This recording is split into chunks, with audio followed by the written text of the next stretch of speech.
السلام علیکم ورحمۃ اللہ وبرکاتہ۔ مفتی صاحب کیا حال ہے؟ ٹھیک ہے؟ اللہ پاک آپ کے علم و عمل میں عمر میں برکتیں ترقیاں عطا فرمائے۔ مفتی صاحب میں نے یہ سوال پوچھنا تھا کہ کچھ دن پہلے میری موٹر سائیکل چوری ہو گئی تھی، تو اب کچھ دوست مشورہ دے رہے ہیں کہ وہ پولیس والوں کے پاس کچھ موٹر سائیکل کھڑی ہوتی ہیں، کوئی لاوارث ہے یا انہوں نے کوئی پکڑی ہوئی ہوتی ہیں، جو وہ کافی ایسا ادھر پولیس اسٹیشن میں کھڑی رہتی ہیں، وہ ان کا کوئی پتہ نہیں ہوتا۔ تو وہ کہہ رہے تھے کہ ان کا کوئی اگر کوئی ادھر جاننے والا ہو تو وہ ان کا بھی طریقہ کار ہے، وہ سپرداری کروا کے تو وہ ادھر سے بھی موٹر سائیکل دے دیتے ہیں کہ جب اگر آپ کی ملی تو آپ کو دے دیں گے اور اتنے دن آپ چلاتے جائیں۔ تو کیا اس طرح کوئی موٹر سائیکل لینا ادھر سے ٹھیک ہے یا نہیں؟ وعلیکم السلام ورحمۃ اللہ وبرکاتہ۔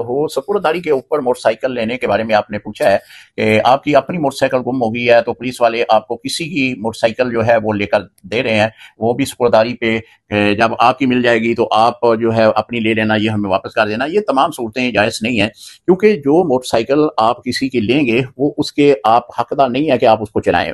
اور جو پولیس والے، جو قانون نافذ کرنے والے ادارے اس طرح کی موٹر سائیکلیں ان کو ملتی ہیں، وہ ان کے پاس بھی بطور امانت ہوتی ہیں، وہ بھی کسی کو ذاتی استعمال میں نہیں دے سکتے، حتیٰ کہ خود بھی استعمال نہیں کر سکتے۔ جب تک اس کا اصل مالک نہیں ملتا اس کو وہ واپس کرنی ہوگی، اتنی دیر تک وہ اپنے پاس ہی رکھیں گے، اور نہ ہی وہ اس کو کسی اور کی ملک میں دے سکتے ہیں۔ جس طرح کہ آپ کا سوال ہے، وہ آپ کو بھی نہیں دے سکتے، لیکن آپ نے اگر لے لی ہے تو پھر آپ اس کو استعمال نہیں کر سکتے، کیونکہ آپ اس موٹر سائیکل کے مالک نہیں ہیں۔ لہذا سپرداری کے اوپر اس انداز میں موٹر سائیکل لینا یہ جائز نہیں ہوگا۔ السلام علیکم ورحمۃ اللہ وبرکاتہ۔